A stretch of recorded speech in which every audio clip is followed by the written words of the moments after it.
My dear friends and professionalists, I am Uday Singh, advocate speaking. ನೀವೆಲ್ಲರೂ ಸಹ ನನ್ನ channel ಅನ್ನು ನೋಡ್ತಾ ಇದ್ದೀರಿ ಅಂತ ನಾನು ಅಂದ್ಕೊಂಡಿದ್ದೀನಿ. ಶೇರ್ ಮಾಡಿ, ಲೈಕ್ ಮಾಡಿ ಮತ್ತು ನನ್ನ ಚಾನಲ್ಗೆ ಸಬ್ಸ್ಕ್ರೈಬ್ ಆಗೋದನ್ನು ಮರಿಬೇಡಿ ಅಂತ ಹೇಳ್ತಾ ಇವತ್ತು ನಾನು ಇನ್ನೊಂದು ವಿಷಯವನ್ನು ತೆಗೆದುಕೊಂಡು ನಿಮ್ಮ ಮುಂದೆ ಬಂದಿದ್ದೀನಿ. ನಾನು ಇವತ್ತು ಆಯ್ಕೆ ಮಾಡಿಕೊಂಡಿರ್ತಕ್ಕಂಥ ವಿಷಯ ಅಂತಂದ್ರೆ IPC ಸೆಕ್ಷನ್ 498A.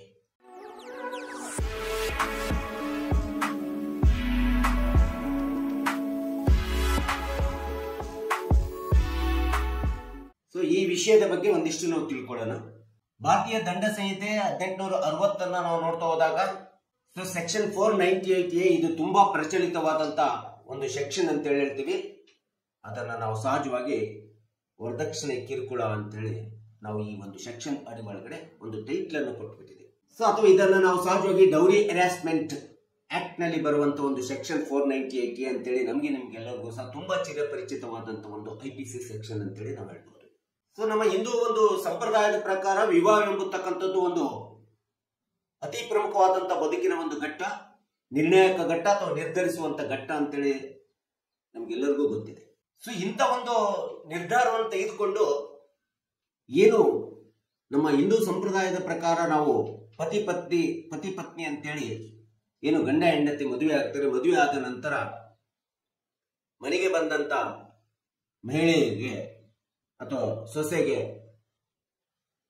ಸೊ ಕುಟುಂಬದವರು ಇರ್ಬೋದು, ಕುಟುಂಬದ ಸಂಬಂಧಿಕರು ಇರ್ಬೋದು, ಒಂದು ವೇಳೆ ಏನಾದರೂ ದೌರ್ಜನ್ಯ, ಕ್ರೌರ್ಯ, ಹಿಂಸೆ, ತೊಂದರೆ, ಕಿರುಕುಳ, ಮಾನಸಿಕ ತೊಂದರೆ, ಕಿರುಕುಳವನ್ನು ಕೊಡುವಂತ ಸಂದರ್ಭದಲ್ಲಿ ಈ ಒಂದು ಡೌರಿ ಹೆರಾಸ್ಮೆಂಟ್ ಆಕ್ಟ್ ಒಳಗಡೆ 498A ಸೆಕ್ಷನ್ ಅನ್ನು ಅಟ್ರಾಕ್ಟ್ ಮಾಡಿ ಅವರ ಮೇಲೆ ಅಂತ ಒಂದು ಅತ್ತೆ ಮಾವಂದಿರು, ಮೈದುನರುಗಳ ಮೇಲೆ, ಕುಟುಂಬದ ಸದಸ್ಯರುಗಳ ಮೇಲೆ ಅಥವಾ ಇನ್ಯಾವುದೇ ಸಂಬಂಧಿಕರ ಸದಸ್ಯರ ಮೇಲೆ ಈ ರೀತಿಯಾದಂಥ ಕ್ರೌರ್ಯದ ವಿರುದ್ಧ, ಹಿಂಸೆ, ಕಿರುಕುಳದ ವಿರುದ್ಧ ಕಂಪ್ಲೇಂಟ್ ಅನ್ನು ಕೊಡ್ಲಿಕ್ಕೆ ಇರ್ತಕ್ಕಂಥ, ಶಿಕ್ಷೆಯನ್ನು ಮಾಡಲಿಕ್ಕೆ, ಶಿಕ್ಷಿಸಲಿಕ್ಕೆ ಇರ್ತಕ್ಕಂಥ ಒಂದು ಸೆಕ್ಷನ್ 498. ಸೊ ನಮ್ಮ ಹಿಂದೂ ಧರ್ಮದ ಸಂಸ್ಕಾರದ ವ್ಯವಸ್ಥೆ ಒಳಗಡೆ ವಿವಾಹ ಎಂಬತಕ್ಕಂಥ ಒಂದು ಸ್ವರ್ಗದಲ್ಲಿ ನಿರ್ಮಾಣ ಆಗುತ್ತಕ್ಕಂಥ ಅಂತೇಳಿ ನಾವು ಅಂದ್ಕೊಳ್ತೀವಿ. Marriages are made in heaven ಅಂತ ಹೇಳ್ತೀವಿ. ಸೊ ವಿವಾಹ ಆಗುವುದಕ್ಕಿಂತ ಮುಂಚಿತವಾಗಿ ನಮ್ಮ ಸಂಪ್ರದಾಯದ ಪ್ರಕಾರ ಸಹಜವಾಗಿ ಕೊಡು ತೆಗೆದುಕೊಳ್ಳುವಂಥದ್ದು, ಸಂಪ್ರದಾಯದ ನಿರ್ಮಾಣದ ಪ್ರಕಾರ, ಸಂಪ್ರದಾಯದ ವಿಚಾರಗಳ ಪ್ರಕಾರ ವಧು ದಕ್ಷಿಣೆಯನ್ನು ಕೊಟ್ಟು ಎಲ್ಲ ಧಾರ್ಮಿಕ ಸಂಸ್ಕಾರಗಳ ಪ್ರಕಾರ ನಾವು ವಿವಾಹವನ್ನ ಮಾಡಿಕೊಂಡು ಮನೆಗೆ ಕರೆದುಕೊಂಡು ಬಂದಂತ ಸಂದರ್ಭದಲ್ಲಿ ಅಂತ ಒಂದು ಹೆಣ್ಣು ಮಗಳಿಗೆ ಯಾವುದೇ ವಿಧವಾದಂತ ಮಾನಸಿಕ ಹಿಂಸೆ, ದೌರ್ಜನ್ಯ ಅಥವಾ ಶಾರೀರಿಕವಾದಂತಹ ಶೋಷಣೆ, ತೊಂದರೆ, ಏನಾದರೂ ಈ ರೀತಿಯಾದಂತ ಒಂದು ಆರೋಪಗಳನ್ನ ನಾವು ಮಾಡಿ ಅವರಿಗೆ ಏನಾದರೂ ತೊಂದರೆಯನ್ನು ಕೊಟ್ಟರೆ, ಮಾನಸಿಕ ಕಿರುಕುಳವನ್ನು ಮಾಡಿದ್ರೆ, ಹಿಂಸೆಯನ್ನು ಮಾಡಿದ್ರೆ, ಶಾರೀರಿಕವಾಗಿ ಹಲ್ಲೆ ಏನಾದರೂ ಮಾಡಿದ್ರೆ, ಕ್ರೌರ್ಯವನ್ನು ಮಾಡಿದ್ರೆ, ಇದು 498A ಸೆಕ್ಷನ್ ಅಡಿ ಒಳಗಡೆ ಈ ರೀತಿ ಕ್ರೌರ್ಯವೆಸಗಿದ ವ್ಯಕ್ತಿಗಳು ಆರೋಪಿಗಳಾಗ್ತಾರೆ, ಅಪರಾಧಿಗಳಾಗ್ತಾರೆ. ಇವತ್ತಿನ ದಿನಗಳಲ್ಲಿ 498A ಎಂಬತಕ್ಕಂಥದ್ದು ಒಂದು ಸಾಮಾಜಿಕ ಸವಾಲಾಗಿದೆ, ಸಾಮಾಜಿಕ ಪಿಡುಗಾಗಿ ನಿಂತಿರ್ತಕ್ಕಂಥದ್ದನ್ನು ನಾವು ನೋಡ್ತೀವಿ. ಸೊ ಎಲ್ಲಿವರೆಗೆ ಮನೆಗೆ ಬಂದಂತ ಮಗಳನ್ನು ನಾವು ಸೊಸೆ ಅಂತೇಳಿ ಟ್ರೀಟ್ ಮಾಡೋದಿಲ್ಲ, ಅಥವಾ ಬಂದಂತ ಮಗಳು ಗಂಡನ ತಂದೆ ತಾಯಿಗಳನ್ನ ಅಥವಾ ತನ್ನ ಮೈದುರನ್ನ, ನಾದಿನಿಯರನ್ನ ನಮ್ಮವರು, ನಮ್ಮ ಕುಟುಂಬದವರು ಅಂತೇಳಿ ಅಂದ್ಕೊಂಡು ಕೌಟುಂಬಿಕ ವ್ಯವಸ್ಥೆಯನ್ನ ತಿಳ್ಕೊಂಡು, ಕೌಟುಂಬಿಕ ಪರಿಸರಗಳನ್ನು ತಿಳ್ಕೊಂಡು ಬದುಕೋದಿಲ್ಲ, ಅಲ್ಲಿಯವರೆಗೆ ಈ ಒಂದು ಸಾಮಾಜಿಕ ಪಿಡುಗು 498A ಸೆಕ್ಷನ್ ಅನ್ನ ನಾವು ಏನೂ ಸಹ ಮಾಡ್ಲಿಕ್ಕೆ ಆಗುದಿಲ್ಲ. ಎಷ್ಟು ತಿದ್ದುಪಡಿ ಮಾಡಿದ್ರು ಸಹ ಇದು ಮತ್ತೆ ಜೀವಂತವಾಗಿ ಉಳಿಲಿಕ್ಕೆ ನಾವೇ ಕಾರಣಭೂತರಾಗ್ತೀವಿ.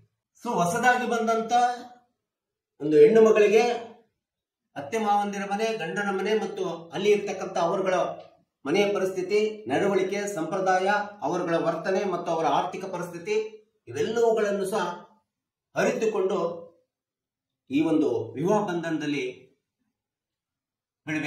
ಬರಬೇಕಾಗುತ್ತೆ. ಅದನ್ನು ಅರಿತುಕೊಂಡು ಜೀವನವನ್ನು ನಿರ್ವಹಣೆ ಮಾಡಬೇಕಾಗುತ್ತೆ. ಯಾಕಂದ್ರೆ ವಿವಾಹವಾದಂತ ಸಂದರ್ಭದಲ್ಲಿ ಅಂಡರ್ಸ್ಟ್ಯಾಂಡಿಂಗ್ ಅಂತ ಏನಿದಿಲ್ಲ, understanding between the husband and wife and among with the family members, it is the most significant factor. ಯಾವಾಗ ಈ ರೀತಿಯಾದಂತ ಒಂದು ಅಂಡರ್ಸ್ಟ್ಯಾಂಡಿಂಗ್ ಹಸ್ಬೆಂಡ್ ಅಂಡ್ ವೈಫ್ ನಲ್ಲಿ ಬರೋದಿಲ್ಲ ಮತ್ತು ಮನೆಗೆ ಬಂದಂತ ಸೊಸೆ ಮತ್ತು ಅತ್ತೆ ಮಾವಂದಿರು, ಮೈದುನರು ಇವರಲ್ಲಿ ಬರೋದಿಲ್ಲ, ಆಗ ಸಹಜವಾಗಿ ಗಂಡ ಹೆಂಡತಿ ಒಳಗಡೆ ಬಿರುಕು ಉಂಟಾಗುತ್ತೆ. ಭಿನ್ನಾಭಿಪ್ರಾಯ ಉಂಟಾಗುತ್ತೆ. ಈ ರೀತಿ ಉಂಟಾದಂತಹ ಸಂದರ್ಭದಲ್ಲಿ ಸಹಜವಾಗಿ ಡೈವರ್ಸ್ ಎಂಬತಕ್ಕಂಥ ಅಂಶ ಬರ್ತದೆ. ಆ ಡೈವರ್ಸ್ ಬಂದಂತ ಸಂದರ್ಭದಲ್ಲೇ 498 ಅಟ್ರಾಕ್ಟ್ ಆಗ್ತದೆ, ವಿವಾಹ ವಿಚ್ಛೇದನಕ್ಕೆ ಕಾರಣ ಆಗ್ತದೆ. ಈ ಒಂದು ಸೆಕ್ಷನ್ ಮೂಲಕ ಕಂಪ್ಲೇಂಟ್ ಅನ್ನ ಯಾರು ಕ್ರೌರ್ಯ ಮಾಡಿರ್ತಾರೆ, ತೊಂದರೆ ಹಿಂಸೆ ಕೊಟ್ಟಿರ್ತಾರೆ, ಅವರ ವಿರುದ್ಧ ಕಂಪ್ಲೇಂಟ್ ಅನ್ನ ದೂರು ದಾಖಲಾಗ್ತದೆ. ಸೊ ವಿವಾಹ ವಿಚ್ಛೇದನೆಗೆ ನ್ಯಾಯಾಲಯಗಳ ಮುಂದೆ ಇವತ್ತು ಬಹಳಷ್ಟು ಪ್ರಕರಣಗಳು ಈ ರೀತಿಯಾಗಿ ಬಂದಿರತಕ್ಕಂಥದ್ದು, ದಾಖಲಾಗಿರ್ತಕ್ಕಂಥದ್ದು ನಾವು ನೋಡ್ತೀವಿ. ಸೊ ಹೀಗೆ ಡೈವರ್ಸಿಗೆ ದಾಖಲು ಮಾಡುವುದರ ಜೊತೆಗೆ, ಡೈವರ್ಸ್ ಕೇಳುವುದರ ಜೊತೆಗೆ ಅಲ್ಲಿ ಕನ್ಸರ್ಟ್ ಡೈವರ್ಸ್ ತೆಗೆದುಕೋಬಹುದು ಅಥವಾ ಚಾಲೆಂಜ್ ಮಾಡಿ ಡೈವರ್ಸ್ ಅನ್ನು ಕೂಡ ತೆಗೆದುಕೋಬಹುದು. ಅಷ್ಟು ಸುಲಭವಾಗಿ ಸರಳವಾಗಿ ಡೈವರ್ಸ್ ಅನ್ನು ನ್ಯಾಯಾಲಯವು ಸಹ ಕೊಡೋದಿಲ್ಲ. ಯಾಕಂದ್ರೆ ನಿಮ್ಮಿಬ್ಬರನ್ನು ಸಹ ಪ್ರತ್ಯೇಕವಾಗಿ ಬದುಕಲಿಕ್ಕೆ ಮೊದಲು ಕಾಲಾವಕಾಶ ಮಾಡಿಕೊಡ್ತದೆ, ನಂತರದಲ್ಲಿ ಡೈವರ್ಸ್ಗೆ ಅವಕಾಶವನ್ನು ಕೊಡ್ತದೆ. ಸೊ ಡೈವರ್ಸ್ ಹಾಕೊಳ್ಳುವುದರ ಜೊತೆಗೆ ಸೊ ಪತ್ನಿ ಆದಂತವಳು CRPC 125 ಪ್ರಕಾರ ಮೇಂಟೆನೆನ್ಸ್ ಸಹ ಕೇಳತಕ್ಕಂಥದ್ದು ಇವತ್ತಿನ ನ್ಯಾಯಾಲಯಗಳಲ್ಲಿ ಬಹಳಷ್ಟು ಬಂದಿದ್ದಾವೆ. ಪ್ರಕರಣಗಳು ಬಹಳಷ್ಟು ದಾಖಲಾಗ್ತಾ ಇರ್ತಕ್ಕಂಥದ್ದನ್ನ ನಾವಿಲ್ಲಿ ನೋಡ್ತಾ ಇದ್ದೀವಿ. ಸೊ ಈ ರೀತಿಯಾದಂತ ಮನೆಗೆ ಬಂದಂತ ಹೆಣ್ಣು ಮಗಳಿಗೆ ಮಾನಸಿಕವಾದಂತ ಹಿಂಸೆ, ಕಿರುಕುಳ ಅಥವಾ ವರದಕ್ಷಿಣೆಯನ್ನ ಏನೆಲ್ಲ ಕೊಟ್ಟು ವಿವಾಹ ಮಾಡಿದ್ರು ಸಹ ಮತ್ತೆ ಹಣ ಬೇಡಿಕೆ ಇಡ್ತಕ್ಕಂಥದ್ದು, ಹಣ ತೆಗೆದುಕೊಳ್ಳಿಕ್ಕೆ ಬೇಡಿಕೆ ಇಡ್ತಕ್ಕಂಥದ್ದು, ಬಂಗಾರ ತೆಗೆದುಕೊಂಡು ಬರ್ಲಿಕ್ಕೆ ಬೇಡಿಕೆ ಇರ್ತಕ್ಕಂಥದ್ದು, ಇನ್ಯಾವುದೇ ಆರ್ಥಿಕವಾದಂತ ಬೇಡಿಕೆಗಳನ್ನಿಟ್ಟು ಎಷ್ಟೋ ಕುಟುಂಬಗಳಲ್ಲಿ ಕಿರುಕುಳಗಳನ್ನ, ದೌರ್ಜನ್ಯಗಳನ್ನ ಮತ್ತು ಶಾರೀರಿಕ ಹಲ್ಯವನ್ನು ಮಾಡಿ ಎಷ್ಟೋ ಹೆಣ್ಣು ಮಕ್ಕಳು ಈ ಒಂದು ಡೌರಿ ಡೆತ್ ಆಗಿರ್ತಕ್ಕಂಥದ್ದು ನಾವು ನೋಡ್ತೀವಿ. ವರದಕ್ಷಿಣೆ ಕಿರುಕುಳದಿಂದ ಆತ್ಮಹತ್ಯೆ ಮಾಡ್ಕೊಳ್ತಕ್ಕಂಥದ್ದು, ಫೈರ್ ಬರ್ನಿಂಗ್ ಮಾಡ್ಕೊಳ್ತಕ್ಕಂಥದ್ದು, ಹ್ಯಾಂಗಿಂಗ್ ಮಾಡ್ಕೊಳ್ತಕ್ಕಂಥದ್ದು ಅಥವಾ ಡೈಯಿಂಗ್ ಡಿಕ್ಲರೇಷನ್ ಬರೆದು ತಮ್ಮಿಗೆ ತಾವೇ ಆತ್ಮಹತ್ಯೆ ಮಾಡಿಕೊಂಡು ಇರ್ತಕ್ಕಂಥದ್ದು. ಇದು ಸಹಜವಾಗಿ ಈ ಒಂದು ಸಂದರ್ಭದಲ್ಲಿ ಈ ರೀತಿಯಾದಂಥ ಕ್ರೌರ್ಯವನ್ನು ಎಸಗಿದಂಥವರ ವಿರುದ್ಧ ಒಂದು ಶಿಕ್ಷಾರ್ಹವಾದಂಥ ಅಪರಾಧ ಅಂತೇಳಿ ಪರಿಗಣಿಸಿ ಅವರಿಗೆ 498A ಅಡಿಯೊಳಗಡೆ ಶಿಕ್ಷೆಯನ್ನು ಕೊಡ್ತಕ್ಕಂಥದ್ದು ನಾವು ನೋಡ್ತಾ ಇದ್ದೀವಿ. IPC 1860 498A ಎಂಬತಕ್ಕಂಥ ಸೆಕ್ಷನ್ ಡೌರಿ ಆಕ್ಟ್ ಒಳಗಡೆ ಬಂದಿದ್ರು ಸಹ ಇದು 7 ವರ್ಷಗಳವರೆಗೆ ವಿವಾಹವಾಗಿ, ಹೊಸದಾಗಿ ವಿವಾಹವಾದಂತ 7 ವರ್ಷಗಳವರೆಗೆ ಮಾತ್ರ ಇದು ಕಠಿಣವಾಗಿ ನಿರಂತರವಾಗಿ ಅನ್ವಯ ಆಗುವಂತಹ ಸೆಕ್ಷನ್ ಆಗಿದೆ. ಆದರೆ 7 ವರ್ಷದ ನಂತರ ಸಹ ಎಕ್ಸ್ಟೆನ್ಷನ್ ಮಾಡಿಕೊಂಡು ಹೋಗುವಂತ ಕಾನೂನಿನ ವ್ಯವಸ್ಥೆ, ರಕ್ಷಣೆ ಇಲ್ಲಿ ಇರ್ತಕ್ಕಂಥದ್ದು ನಾವು ನೋಡ್ತೀವಿ. ಕೆಲವು ನಂತರ 7 ವರ್ಷ ಮುಗೀತು ಅಂದ್ರೆ ನನ್ನ ಹೆಂಡತಿಗೆ ನಾನು ಏನ್ ಬೇಕಾದ್ರೂ ಸಹ ಮಾಡಬಹುದು, ಹಾಗಾಗ್ಲಿಕ್ಕೆ ಸಾಧ್ಯ ಇಲ್ಲ. 7 ವರ್ಷ ಮುಗಿದರೂ ಸಹ ಇದನ್ನ ಎಕ್ಸ್ಟೆನ್ಷನ್ ಮಾಡಿಕೊಳ್ಳುವಂತ ಒಂದು ಅವಕಾಶ ನಿಯಮದಲ್ಲಿ, ಕಾನೂನಿನಲ್ಲಿ ಕೊಟ್ಟಿರ್ತಕ್ಕಂಥದ್ದನ್ನ ನಾವು ನೋಡ್ತಾ ಇದ್ದೀವಿ. ಸೊ 7 ವರ್ಷದವರೆಗೆ ಸಹಜವಾಗಿ ನಾವು ಎಷ್ಟು ಟಾಲರೆನ್ಸ್ ಅನ್ನು ಇಟ್ಕೊಂಡಿರ್ತೀವೋ ಅದೇ ರೀತಿ ನಮ್ಮ ಬದುಕಿನ ಅಂತ್ಯದವರೆಗೂ ಸಹ ಟಾಲರೆನ್ಸ್ ಅನ್ನು ಪಡ್ಕೋಬೇಕಾಗುತ್ತೆ. ಈ ಒಂದು ಸಂದರ್ಭದಲ್ಲಿ ಮಾತ್ರ ಡೈವರ್ಸ್ ಕೇಸ್ಗಳನ್ನ ನಾವಿವತ್ತು ನಿಯಂತ್ರಣ ಮಾಡಲಿಕ್ಕೆ ಸಾಧ್ಯ, ಪ್ರಕರಣಗಳನ್ನು ದಾಖಲಾಗದೆ ನಿಯಂತ್ರಿಸಲಿಕ್ಕೆ ಸಾಧ್ಯ ಆಗ್ತದೆ. ಸೊ ಇಂಥ ಒಂದು ವಿವಾಹ ವಿಚ್ಛೇದನಗಳು ಇವತ್ತು ಹೆಚ್ಚಾಗ್ಲಿಕ್ಕೆ ಕಾರಣ ಈ ಎಲ್ಲಾ ರೀತಿಯಾದಂತ ಒಂದು ಕ್ರೌರ್ಯಗಳು ಕಾರಣ ಆಗ್ತಿದ್ದಾವೆ, ಹಿಂಸೆಗಳು ಕಾರಣ ಆಗ್ತಿದ್ದಾವೆ, ಕಿರುಕುಳಗಳು ಕಾರಣ ಆಗ್ತಾ ಇದ್ದಾವೆ. ಈ ಒಂದು ವಿವಾಹ ವಿಚ್ಛೇದನ ಜೊತೆಗೆ ಏನು CRPC 125 ಅಡಿಯೊಳಗಡೆ ಡೈವರ್ಸ್ ಕೇಳಿರ್ತಕ್ಕಂಥ ಪತ್ನಿ ಪರಿಹಾರವನ್ನು ಸಹ ಪಡ್ಕೊಳ್ಳಿಕ್ಕೆ ಇವತ್ತು ನ್ಯಾಯಾಲಯಗಳಲ್ಲಿ ಬಹಳಷ್ಟು ಪ್ರಕರಣಗಳನ್ನ ದಾಖಲು ಮಾಡಿರ್ತಕ್ಕಂಥದ್ದು ನಾವು ಇವತ್ತು ನೋಡ್ತಾ ಇದ್ದೀವಿ. ಅಷ್ಟೇ ಅಲ್ಲದೆ ಈ ಒಂದು ಸೆಕ್ಷನ್ 498A ಇವತ್ತಿನ ದಿನಗಳಲ್ಲಿ ಆಧುನಿಕ ಯುಗದಲ್ಲಿ, ನಾಗರಿಕ ಯುಗದಲ್ಲಿ ಯುವತಿಯರು ಸಹ ಅಥವಾ ಮನೆಗೆ ಬಂದಂತ ಮಹಿಳೆಯರು ಸಹ ಅರ್ಥ ಮಾಡ್ಕೋಬೇಕು. ಇದನ್ನ ಬಹಳಷ್ಟು ದುರುಪಯೋಗ ಸಹ ಪಡಿಸ್ಕೊಳ್ತಿರ್ತಕ್ಕಂಥದ್ದು ನಾವು ನೋಡ್ತೀವಿ. ಈ ರೀತಿಯಾದಂತ ದುರುಪಯೋಗ ಹಾಕಬಾರ್ದು. ಹೆಣ್ಣು ಮಕ್ಕಳು ಅರ್ಥಕೋಬೇಕು, ಯುವತಿಯರು ಅರ್ಥಕೋಬೇಕು, ಮನೆಗೆ ಬಂದಂತ ಹೆಣ್ಮಕ್ಳಿಂದ ಅರ್ಥಕೋಬೇಕು. ಈ ರೀತಿಯಾದಂತ ದುರುಪಯೋಗ ಮಾಡಿಕೊಂಡು ತನ್ನ ಸಂಸಾರಕ್ಕೆ ತಾನೇ ಕಲ್ಲು ಹಾಕಿಕೊಳ್ಳತಕ್ಕಂಥ ಒಂದು ವಿಷಾದನೀಯ ಘಟನೆಗಳು ಇವತ್ತು ಸಮಾಜದಲ್ಲಿ ನಡೀತಿದೆ, ಕುಟುಂಬದಲ್ಲಿ ನಡೀತಿದೆ. ಇದು ತಡೆಯಾಗಬೇಕು.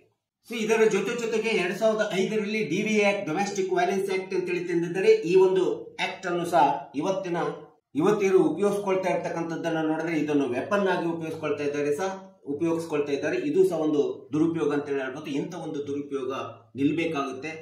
ಒಂದು ಸ್ವಸ್ಥ ಸಮಾಜವನ್ನ, ಒಂದು ಸ್ವಸ್ಥ ಕುಟುಂಬವನ್ನ ನಿರ್ಮಾಣ ಮಾಡಬೇಕಾದ್ರೆ ಇಂಥ ಡಿಸ್ಅಡ್ವಾಂಟೇಜಸ್ ಅನ್ನ ನಾವು ತೆಗೆದುಕೋಬಾರ್ದು, ದುರುಪಯೋಗವನ್ನು ತೆಗೆದುಕೋಬಾರ್ದು, ಅಥವಾ ಇಂಥ ಒಂದು ಪರಿಸ್ಥಿತಿಯನ್ನ ಎನ್ಕ್ಯಾಶ್ಮೆಂಟ್ ಮಾಡಿಕೊಂಡು ನಮ್ಮ ಬದುಕನ್ನು ನಾವು ಹಾಳು ಮಾಡ್ಕೋಬಾರದೇ ರೀತಿಯಲ್ಲಿ ಇವತ್ತಿನ ಮಹಿಳೆಯರು ಸಹ ಯುವತಿಯರು ಸಹ ತಿಳ್ಕೊಬೇಕಂತಕ್ಕಂಥದ್ದನ್ನ ನಾನು ಈ ಒಂದು ವಿಡಿಯೋ ಮೂಲಕ ಒಂದು ಸಂದೇಶವನ್ನ ಹೇಳ್ತಿದ್ದೆ. ಒಟ್ಟಾರೆ 498A ಸೆಕ್ಷನ್ ಗಂಡ ಹೆಂಡತಿ ಅಂತೇಳಿ ವಿವಾಹವಾದಂತ ಯಾವುದೇ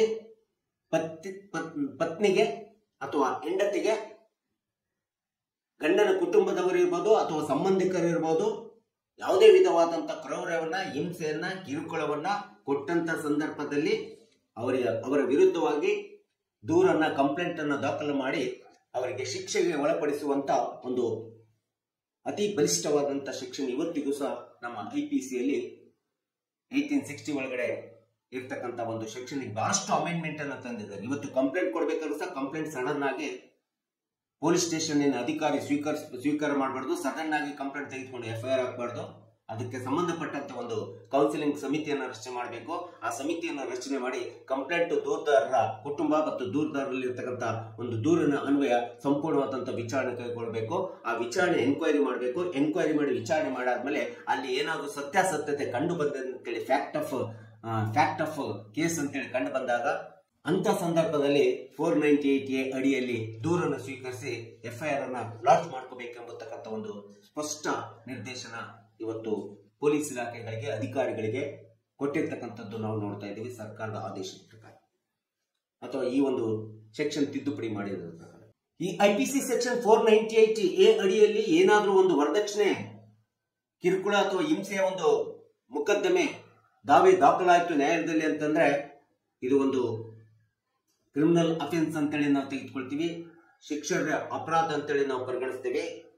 it is a cognizable offence, non bailable offence and non compoundable offence ಅಂತೇಳಿ ಸಹ ನಾವು ಹೇಳಬೇಕಾಗುತ್ತೆ. ಯಾವಾಗ ಈ ಒಂದು IPC ಸೆಕ್ಷನ್ 498A ಸೆಕ್ಷನ್ ಅಡಿ ಒಳಗಡೆ ನಾವು ಅಪರಾಧಿಗಳಂತೇಳಿ ಆಗ್ತೀವಿ, ಆರೋಪಿಗಳಂತೇಳಿ ಆದಂತ ಸಂದರ್ಭದಲ್ಲಿ ಸಹಜವಾಗಿ ಇದಕ್ಕೆ ಇರ್ತಕ್ಕಂಥ ಪರಿಹಾರ ಅಂತಂದ್ರೆ ನಾವು ಜೈಲಿಗೆ ಒಳಗೆ ಹೋಗಲೇಬೇಕಾಗುತ್ತೆ. ಜೈಲಿಗೆ ಹೋಗದೆ ಇರ್ಬೇಕಂತಂದ್ರೆ ಆಂಟಿಸಿಪೇಟರಿ ಬೇಲ್ ಅನ್ನ 498A CRPC ಒಳಗಡೆ ಹಾಕ್ಬೇಕಾಗುತ್ತೆ ಅಥವಾ 437 ಒಳಗಡೆ ರೆಗ್ಯುಲರ್ ಬೇಲ್ ಅನ್ನು ತೆಗೆದುಕೊಂಡಾಗ ಮಾತ್ರ ನಾವು ಪ್ರಿಸನ್ನಿಗೆ ಜೈಲಿಗೆ ಹೋಗ್ಲಾರ್ದಂಗೆ ಇರ್ಲಿಕ್ಕೆ ಸಾಧ್ಯ ಆಗ್ತದೆ. ಈ ಎರಡೇ ಪರಿಹಾರಗಳು. ಇಲ್ಲ ಅಂತಂದ್ರೆ ಆಂಟಿಸಿಪೇಟರಿ ಬೇಲ್ ಹಾಕ್ಬೇಕು, ಇಲ್ಲ ರೆಗ್ಯುಲರ್ ಬೇಲ್ ಹಾಕ್ಬೇಕು. ಇಲ್ಲ ಅಂತಂದ್ರೆ ವರದಕ್ಷಿಣೆ ಕಿರುಕುಳದ ಅಡಿ ಒಳಗಡೆ ಏನಾದ್ರೂ ದಾಖಲಾದಂತ ಕೇಸಿಗೆ ಅಂತಿಮವಾಗಿ ಮೊದಲು ಜೈಲೇ ಗತಿ ಆಗ್ತದೆ ಶಿಕ್ಷೆ. ಈ ಒಂದು ಡೌರಿ ಹರಾಸ್ಮೆಂಟ್ ಆಕ್ಟ್ ಒಳಗಡೆ ಏನೋ ಒಂದು ವೇಳೆ ಶಿಕ್ಷೆ ಸಾಬೀತಾಯ್ತು ಅಂತಂದ್ರೆ ಅಪರಾಧಿಗಳಿಗೆ ಮಿನಿಮಮ್ 3 ವರ್ಷ, 7 ವರ್ಷ, 10 ವರ್ಷ ಜೈಲು ಶಿಕ್ಷೆ ಮತ್ತು ದಂಡ ಎರಡನ್ನೂ ಸಹ ವಿಧಿಸತಕ್ಕಂಥದ್ದನ್ನ ನಾವಿಲ್ಲಿ ನೋಡ್ತಾ ಇದ್ದೀವಿ. ಆದ್ದರಿಂದ 498A ಸೆಕ್ಷನ್ IPC ಒಳಗಡೆ ಏನಿದೆ ಇದನ್ನ ಕುಟುಂಬದ ಪ್ರತಿಯೊಬ್ಬ ಸದಸ್ಯರು, ಗಂಡನಿಂದ ಹಿಡಿದು ತಂದೆ, ತಾಯಿ, ಅತ್ತೆ, ಮಾವ, ಮೈದುನ ಎಲ್ಲರೂ ಸಹ ಇದನ್ನ ನಾವು ಬಹಳ ಸೂಕ್ಷ್ಮವಾಗಿ ತಿಳ್ಕೋಬೇಕಾಗುತ್ತೆ. ಈ ಒಂದು ಸೆಕ್ಷನ್ ಇದೆ, ನಾವು ಶಿಕ್ಷೆಗೆ ಅರ್ಹರಾಗ್ತೀವಿ ಎಂಬತಕ್ಕಂಥದ್ದನ್ನ ಅರಿತುಕೊಂಡು ಅದರ ಬಗ್ಗೆ ಎಚ್ಚರಿಕೆಯನ್ನ ವಹಿಸಬೇಕಾಗುತ್ತೆ. ಈ ಒಂದು ಎಚ್ಚರಿಕೆಯನ್ನು ವಹಿಸಿಕೊಂಡು ಗಂಡ ಹೆಂಡತಿ ಮತ್ತು ಕುಟುಂಬದ ನಡುವೆ ಒಂದು ಸಹಕಾರಿ ಅನ್ಯೋನ್ಯ ಮನೋಭಾವನೆ ಇಟ್ಕೊಂಡು ಈ ವಿವಾಹ ಪದ್ಧತಿಯನ್ನ, ಈ ಭಾರತದ ವಿವಾಹ ಪದ್ಧತಿ ಒಳಗಡೆ ನಮ್ಮ ಧರ್ಮದಲ್ಲಿರ್ತಕ್ಕಂಥ ವಿವಾಹ ಪದ್ಧತಿಯನ್ನ ಒಂದು ಸ್ವಸ್ಥವಾಗಿ ನಿರ್ವಹಣೆ ಮಾಡಲಿಕ್ಕೆ, ಕೌಟುಂಬಿಕ ವ್ಯವಸ್ಥೆಯನ್ನ ಸರಿಯಾಗಿ ನಿರ್ವಹಿಸಬೇಕು ಎಂಬತಕ್ಕಂಥ ಹಿನ್ನೆಲೆಯನ್ನು ಇಟ್ಕೊಂಡು ಸ್ವಸ್ಥ ಸಮಾಜ, ಸ್ವಸ್ಥ ಕುಟುಂಬವನ್ನು ನಿರ್ಮಾಣ ಮಾಡಲಿಕ್ಕೋಸ್ಕರ 498A ಸೆಕ್ಷನ್ ಅನ್ನ ನಾವೆಲ್ಲರೂ ಸಹ ಆರೋಪಿಗಳಿರ್ಬೋದು, ಕಕ್ಷಿದಾರರು ಇರ್ಬೋದು, ಸಾರ್ವಜನಿಕರು ಇರ್ಬೋದು, ಕುಟುಂಬದ ಸದಸ್ಯರುಗಳಿರ್ಬೋದು, ನಾವೆಲ್ಲರೂ ಸಹ ಇದನ್ನ ಒಂದು ಸಿವಿಯರ್ ಆದಂತ ಸೆಕ್ಷನ್ ಇವತ್ತಿಗೂ ಸಹ ಇದೆ ಎಂಬತಕ್ಕಂಥದ್ದನ್ನ ನಾವು ಗಮನದಲ್ಲಿಟ್ಕೋಬೇಕಂತೇಳಿ ತಿಳ್ಕೊಳ್ಳಿಕ್ಕೋಸ್ಕರ ಈ ವಿಡಿಯೋನ ಮಾಡಿದ್ದೀನಿ. ದಯವಿಟ್ಟು ಈ ವಿಡಿಯೋ ಇಷ್ಟ ಆಗಿದ್ರೆ ನೀವೆಲ್ಲರೂ ಸಹ ಶೇರ್ ಮಾಡಿ, ಲೈಕ್ ಮಾಡಿ ಮತ್ತು ನನ್ನ ಚಾನೆಲ್ಗೆ ಸಬ್ಸ್ಕ್ರೈಬ್ ಆಗೋದನ್ನ ಮರಿಬೇಡಿ ಅಂತ ಹೇಳ್ತಾ ಇವತ್ತಿನ ವಿಡಿಯೋಕ್ಕೆ ವಿರಾಮ ಹೇಳ್ತೇನೆ. ಇನ್ನೊಂದು ವಿಡಿಯೋವನ್ನು ತೆಗೆದುಕೊಂಡು ಇನ್ನು ಮುಂದೆ ಬರ್ತೀನಿ. ಜೈ ಹಿಂದ್, ಜೈ ಕರ್ನಾಟಕ.